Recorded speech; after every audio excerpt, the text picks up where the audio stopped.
State College. I started to say drinks, but that champagne is running through my mind. But that's one bad habit Mr. Clark doesn't have. Unfortunately, I can't say the same. I'll be frank with you. The institution has never had a better friend than Dave Clark. Neither has the Southern textile industry, for that matter.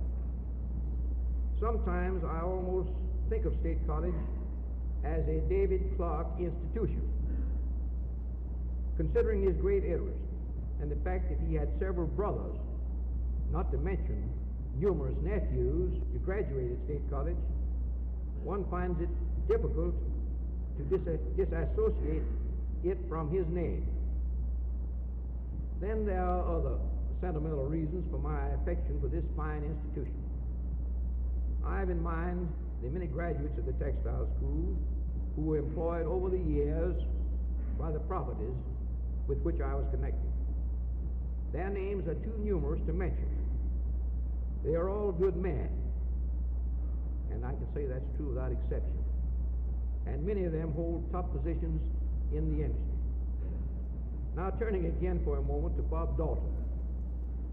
Confidentially, although he will not admit it, Bob should long since have been retired on account of age.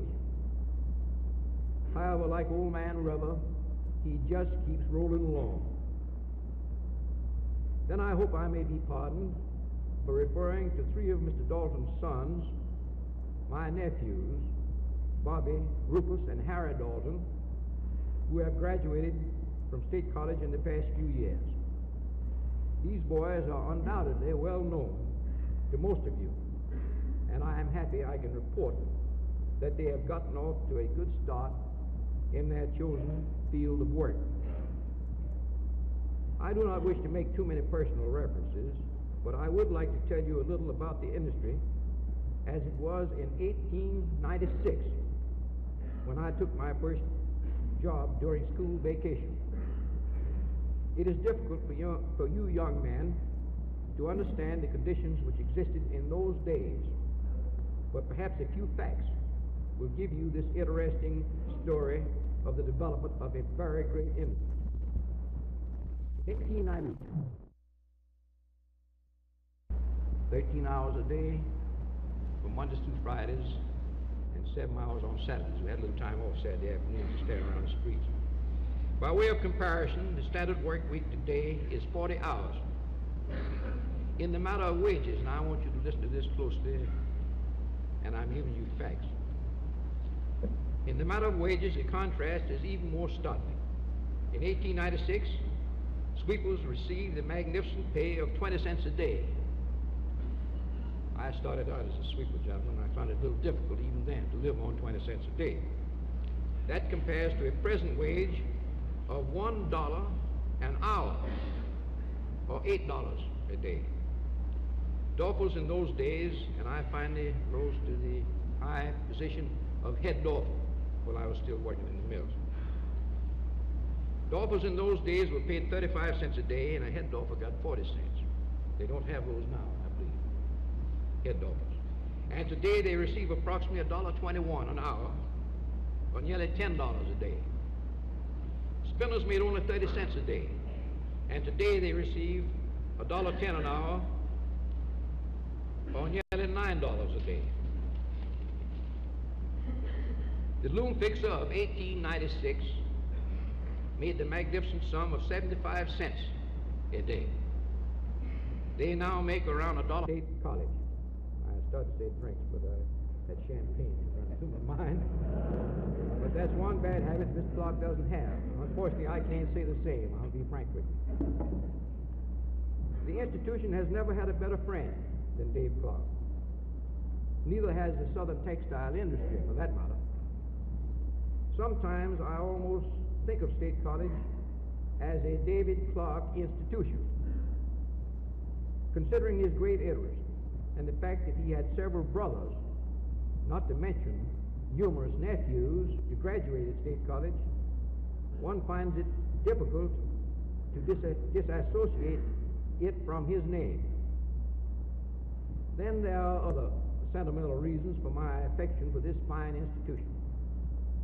I have in mind the many graduates of the textile school who were employed over the years by the properties with which I was connected.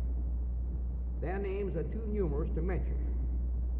They are all good men, and I can say that's true without exception. And many of them hold top positions in the industry. Now, turning again for a moment to Bob Dalton.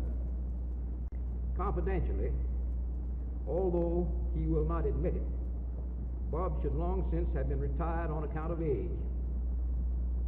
However, like old man Rubber, he just keeps rolling along. Then I hope I may be pardoned for referring to three of Mr. Dalton's sons, my nephews, Bobby, Rufus, and Harry Dalton, who have graduated from State College in the past few years. These boys are undoubtedly well known to most of you, and I am happy I can report that they have gotten off to a good start in their chosen field of work. I do not wish to make too many personal references, but I would like to tell you a little about the industry as it was in 1896, when I took my first job during school vacation. It is difficult for you young men to understand the conditions which existed in those days, but perhaps a few facts will give you this interesting story of the development of a very great industry. 1890, 13 hours a day from Mondays through Fridays and 7 hours on Saturdays. We had a little time off Saturday afternoon to stand around the streets. By way of comparison, the standard work week today is 40 hours. In the matter of wages, and I want you to listen to this closely, and I'm giving you facts. In the matter of wages, the contrast is even more startling. In 1896, sweepers received the magnificent pay of 20 cents a day. I started out as a sweeper, gentlemen. I found it a little difficult even then to live on 20 cents a day. That compares to a present wage of $1 an hour, or $8 a day. Dorfers in those days, and I finally rose to the high position of head dorfer while I was still working in the mills. Dorfers in those days were paid 35 cents a day, and a head dorfer got 40 cents. They don't have those now, I believe, head dorfers. And today they receive approximately $1.21 an hour, or nearly $10 a day. Spinners made only 30 cents a day, and today they receive $1.10 an hour, or nearly $9 a day. The loom fixer of 1896 made the magnificent sum of 75 cents a day. They now make around $1.49 an hour, or approximately $12 a day. Other wage classifications were in proportion. I realize that these are quite a few figures for you to try to remember, but I would like you to keep in mind at least one of them, and that will give you the story of the entire southern end of the industry. If you will remember that when I came to work in the industry, a sweeper made 20 cents a day, and now makes $8. And if you will also remember that the sweeper of 54 years ago worked 12 hours or more a day, while today he usually works only 8 hours, you will have an excellent example of how far our industry has come during this period. Now, from your studies in history, I know that you're already familiar with the trying years of the Reconstruction period following the war between the states. However, I would like to review this situation for you briefly in order that you may better understand what the textile industry has meant to the South. Following Lee's surrender at Appomattox, the South lay prostrate beneath the feet of the conqueror. The homes of her people had been burned. Fields which had once grown cotton and other crops were overgrown with weeds. Civil government had completely collapsed, and such government as did exist was in the hands of carpetbaggers and illiterate Negroes. Sherman had marched from Georgia through the Carolinas, and in his wake had left a wide path of destruction. The South had little left except the graves of hundreds of thousands of young men and the hopes and courage of the survivors. Although the first major textile mill in the South had begun to operate in Graniteville, SC in 1849, I think you had 2 or 3 small mills in North Carolina before. It was not until the late 70s and the early 80s that the number of mills began to grow. New England had always been the center of the American textile industry. Many influential people in the South did not want to see this part of the country change from an agricultural economy to an industrial economy. And this reluctance, combined with the almost insurmountable difficulties brought about by the war, made the first years of nearly all textile plants extremely difficult. In 1900, of the 19,500,000 active spindles in the United States, only 4,400,000 were in the South. But by that time, school teachers, ministers, farmers, bankers, and many others had invested such small sums as they could muster in local mills in many small towns scattered through the Carolinas, Georgia, and Alabama. More and more mills sprang up, and gradually the South's economic condition improved as we literally pulled ourselves up by our own bootstraps.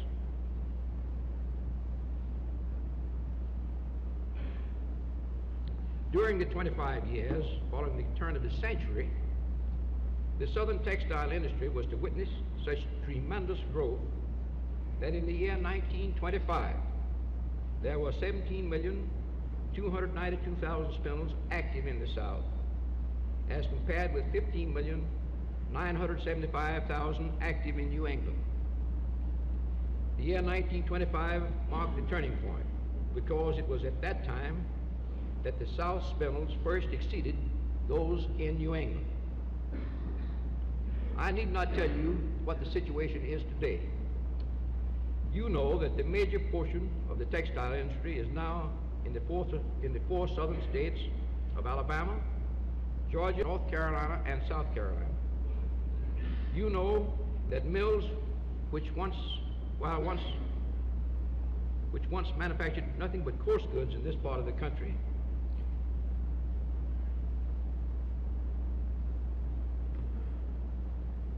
now turn out a wide variety of every type of cloth known to man.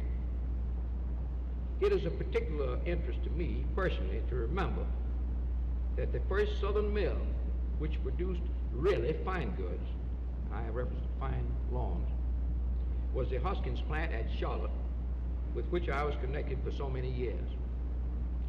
Today, there are more spindles in North Carolina alone than in all the New England states. In fact, if you should draw a circle around Charlotte using a 50-mile radius, you would find more spindles within that 50-mile radius circle than in all the New England states combined. During the great progress witnessed in this industry during the past half-century, it seems to me especially appropriate that we consider for a few moments today some of the factors which made this progress possible. We know that one of the main factors was the courage and tenacity of the men who founded this industry in the face of the greatest obstacles imaginable, and who persevered in their determination to manufacture cotton cloth near the cotton fields. This courage has been passed on to their successors, and because of it, our industry is writing a new chapter in industrial progress.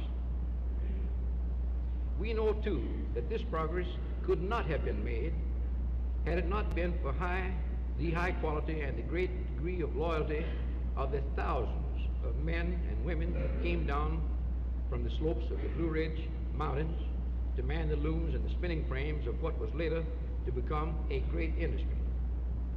The integrity of our employees has always been our greatest asset.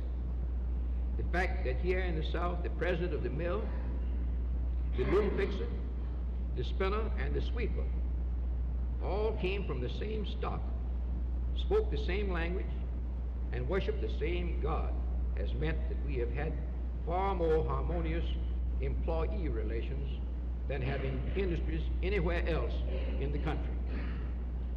We have had a degree of mutual understanding which I believe is unsurpassed. One of the greatest factors contributing to the great progress of recent years has been the number of highly trained, intelligent men who have come from the textile schools to work in the mills from Maine to Alabama. When I began working in the industry, we knew nothing about textile schools or a textile education. Our overseers and our superintendents picked up their learning wherever they could and had to learn mainly by their own mistakes. In other words, the practical men in key positions in those days knew their trades only by ear, so to speak. Very few of them had even received the benefit of the equivalent of a grammar school education. But they had something else that it takes to win. They had grit and determination and were not afraid of work. Going back, say, 25 years ago, I recall that two of our best plant superintendents had never gotten beyond the 4th grade in school. They would not fit into the picture today. Let me pause just a second to tell you just I could use you with some of these things if we had the time. I went in to see one of these fellows one afternoon, walking through the plant, and ran across him in the weave room, and addressing him by name, of course, I said, "Well, how are things getting along over here?" "Well," he said, "Mr. Gossett, they get along pretty good, except my seduction is a way off."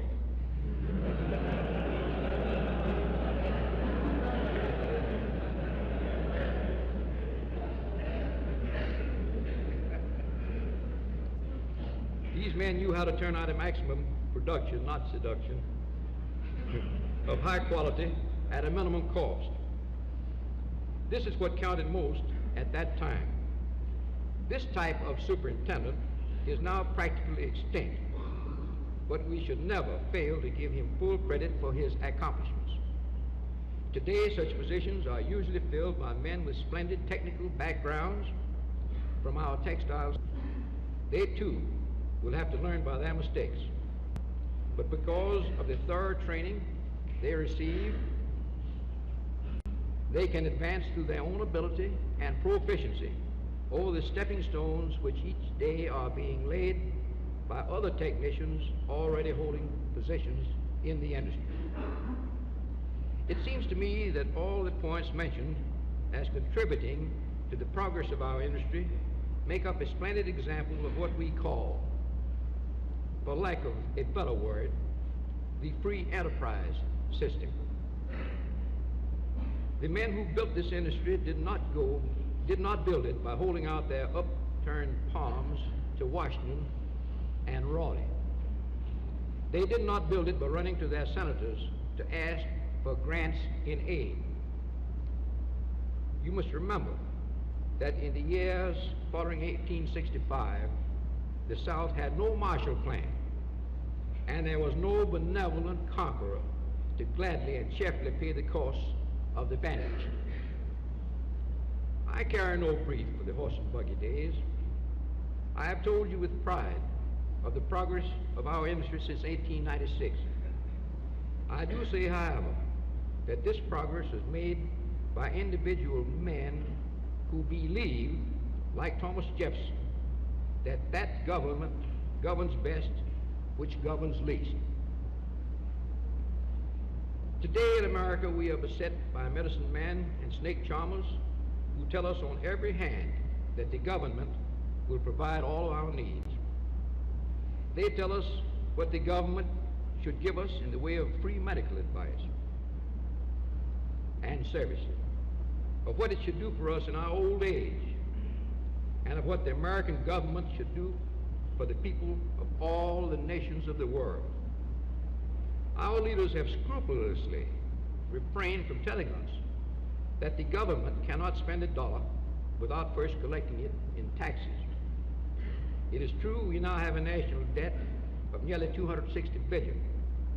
This represents money borrowed, but it has to be serviced from revenue derived from taxes. If and when this debt is paid, the taxpayers will have to assume the burden. This is something about which Washington does not encourage us to think. Today we have more government controls than ever before. We have more bureaucracy than Thomas Jefferson ever dreamed possible. When Congress is in session, scarcely a week passes without our seeing the introduction of some bill which would take us closer to socialism. And socialism, as we all know, is a definite step in the direction of communism. What we call the American way of life is in danger. We believe that it is highly important that every possible effort should be made to explain to the American people, especially to those who are not well informed about our free enterprise system, why it is in danger, what makes it tick, and what are its results as contrasted with the results of other systems such as socialism and communism, and what are the basic differences between these economic systems. The rank and file of Britons who have been deluded into the belief that politicians can and will take care of them from the cradle to the grave, or as some people say, from the womb to the tomb. They have lost all sense of self-reliance. They have become leaners. Few of them realize that they have been saved from wreck and ruin by American aid through the Marshall Plan. Few of them recognize the vital part the United States has played in combating communistic-led North Korean onslaughts upon the free peoples of South Korea. At some point in the distant future, scholars poring over the history of our time may well label the days through which we are passing as the age of great challenge. There can hardly be a thinking person in our country today who has not experienced the sense of urgency and crisis which our age envisions. The challenges cannot be ignored. They confront us in every aspect of human activity, in the political and economic, in social and intellectual, and in the moral and spiritual realms. Fundamental values upon which we have erected the edifice of our civilization are under attack. Our various successes in responding to the challenges of our time have bred new crisis and new challenge. The future of an individual, a family, a nation, is built on faith. Since today's present was yesterday's future, it too has been built on faith. On the faith of men and women in themselves, in their associates, in their country, and in its institutions. So long as this faith is strong, history shows that no material trials are too severe to be overcome.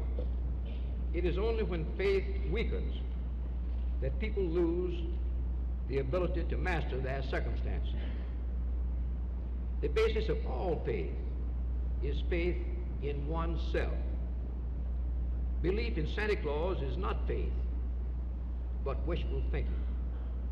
A man who has lost faith in himself but clings to the hope that somebody or something else will rescue him from his own weakness is doing his utmost to drag those around him down to his own level of helplessness. Yes. Our country has been made great by men and women who had faith in themselves. The Declaration of Independence and the Constitution were supreme expressions of faith. Our industries have made life in the United States safer and fuller and happier than anywhere else in the world, because men with vision and courage have had faith enough to adventure into new fields. Today there are signs that this faith is growing less. In many other countries, men and women have so far lost faith in themselves that they have blindly surrendered all their most cherished liberties as the price for the false security of regimentation. Even among us, there are many who would sell our birthright of freedom for the mess of pottage called planned economy. What we all need is a rebirth of faith. We need a renewed confidence in the ability of each one of us to meet and solve his or her individual problems, and in the fitness of our institutions to give everyone a full and fair chance. We need to replace the discouragement that runs crying for help at the first sign of adversity with the sort of courage that built America by never knowing when it was beaten. We need more faith in those around us, in the business organizations which create profitable employment for us, in the country which is still the world's greatest land of opportunity. But above all else, we need a renewed faith in ourselves. It is only insofar as we have faith in ourselves that we can be creators and not destroyers of prosperity. Despite the disturbing fact that it has become almost impossible for the younger generations of Americans to accumulate a sizable fortune, the opportunities for outstanding, able young men and women to get ahead are still far better than in any other land. I strongly feel that the main hope of our country lies in its young men. Here at North Carolina State, both your minds and your hands are being trained. Upon your graduation, you will go to the mills all over the country, and in those mills, you will come in contact with many textile employees who have never had the advantage of your education. These contacts will afford you an opportunity to promote sound thinking and better understanding. It will afford you an opportunity for constructive leadership. If the country is to be saved from the many perils that beset it from within and without, it is going to take the combined efforts of every patriotic citizen, old and young, men and women alike, who put good of country ahead of personal gain. A big part of this task is yours. I have an abiding faith in your ability to fulfill it. Thank you very much.